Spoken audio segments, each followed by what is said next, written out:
ममता बनर्जी ने नहीं दिया साथ, कांग्रेस तलाश रही नया हाथ, अब सीपीएम से हो रही बात। नमस्कार, मैं खुशी और आप देख रहे हैं यूपी न्यूज 24। आइए नजर डालते हैं आज की बड़ी खबर पर। पश्चिम बंगाल की मुख्यमंत्री ममता बनर्जी से गठबंधन की उम्मीद लगाए बैठी कांग्रेस अब आगे बढ़ती नजर आ रही है।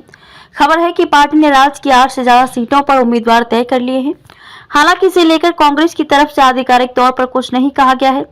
संभावनाएं ये भी जताई जा रही है कि पार्टी लेफ्ट के साथ भी गठबंधन कर सकती है। हाल ही में एआईसीसी यानी ऑल इंडिया कांग्रेस कमेटी की 4 घंटे लंबी बैठक चली। इस बैठक के दौरान कर्नाटक, हिमाचल प्रदेश, चंडीगढ़ और पूर्वोत्तर के कुछ राज्यों को लेकर चर्चा हुई।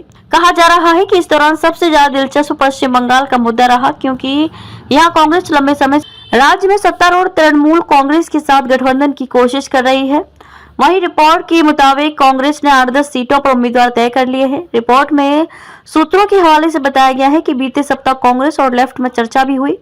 हालांकि अब तक इस गठबंधन पर अंतिम मोहर नहीं लगी है, लेकिन इसकी संभावनाएं हैं। रिपोर्ट के मुताबिक सीपीएम कांग्रेस के लिए 12 सीटें छोड़ने को तैयार हो गई है। खबरें हैं कि चर्चा के दौरान उत्तर प्रदेश में कांग्रेस और खासतौर से गांधी परिवार के गढ़ माने जाने वाले रायबरेली और अमेठी सीट को लेकर चर्चा नहीं हुई। पहले अटकलें थी कि अमेठी से राहुल गांधी और रायबरेली से प्रियंका गांधी वाड्रा मैदान में उतर सकते हैं। अब तक कांग्रेस ने दोनों सीटों पर उम्मीदवार तय नहीं किए हुए हैं। 30 उम्मीदवारों पर लगी मोहर। कांग्रेस ने मंगलवार को अलग अलग राज्यों के करीब 30 संसदीय क्षेत्रों के लिए उम्मीदवारों के नामों पर मोहर लगाई। पार्टी उम्मीदवारों की तीसरी सूची जल्द जारी हो सकती है। सूत्रों का कहना है कि इस बैठक में कर्नाटक, तेलंगाना, पश्चिम बंगाल और चंडीगढ़ में संभावित उम्मीदवारों के नामों पर चर्चा की गई तथा करीब 30 नामों की मंजूरी दी गई। सूत्रों ने बताया कि सीईसी ने पश्चिम बंगाल के उत्तरी और मध्य हिस्से में आने वाली सीटों पर चर्चा की और विशेष रूप से वाम दलों के साथ गठबंधन की संभावना के मद्देनजर चर्चा की गई। पार्टी के एक नेता ने कहा कि पश्चिम बंगाल में हम इस पर विचार कर रहे हैं कि कौन सीट कांग्रेस के लिए बेहतर है और किन सीट पर वाम दल मजबूत हैं। कांग्रेस अध्यक्ष मल्लिकार्जुन खड़गे की अध्यक्षता वाली सीईसी की बैठक में पार्टी संसदीय दल की प्रमुख सोनिया गांधी, संगठन महासचिव केसी वेणुगोपाल और सीईसी के कई अन्य सदस्य शामिल हुए। पार्टी के पूर्व अध्यक्ष राहुल गांधी बैठक में मौजूद नहीं थे। सूत्रों ने बताया कि पश्चिम बंगाल में कांग्रेस ने अपने दोनों वर्तमान सांसदों अधीर रंजन चौधरी और अबू हासिम खान चौधरी को फिर से उम्मीदवार बना सकती है। अधीर रंजन बहरामपुर और अबू हासिम खान मालदा दक्षिण से सांसद हैं। कांग्रेस लोकसभा चुनाव के लिए अब तक 82 उम्मीदवारों की घोषणा कर चुकी है। उसने पहली सूची में 39 और दूसरी सूची में 43 उम्मीदवार घोषित किए थे। पार्टी उम्मीदवारों की पहली सूची में राहुल गांधी का नाम भी शामिल था, जो केरल की वायनाड लोकसभा सीट से चुनाव लड़ रहे हैं।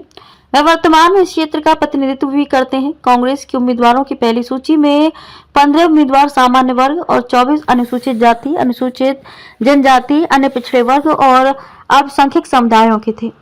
कांग्रेस उम्मीदवारों की दूसरी सूची में 10 उम्मीदवार सामान्य वर्ग से, जबकि 33 प्रत्याशी अनुसूचित जाति, अनुसूचित जनजाति, अन्य पिछड़े वर्ग और अल्पसंख्यक समुदायों से थे। देश में 18वीं लोकसभा के लिए चुनाव 19 अप्रैल से शुरू होंगे। इसके बाद 6 चरणों में 26 अप्रैल, 7 मई, 13 मई, 20 मई, 25 मई और 1 जून को मतदान होगा।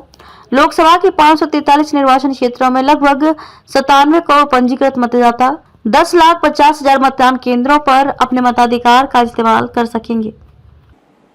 खबरों में अब तक के लिए बस इतना ही। फिर होगी आपसे मुलाकात ऐसी ही एक और बड़ी खबर के साथ। तब तक के लिए नमस्कार और देखते रहिए यूपी न्यूज 24। ऐसे ही लेटेस्ट अपडेट्स पाने के लिए हमारे चैनल यूपी न्यूज 24 को सब्सक्राइब करें और बेल आइकन दबाना ना भूलें, जिससे आपको लेटेस्ट अपडेट्स का नोटिफिकेशन मिल जाए।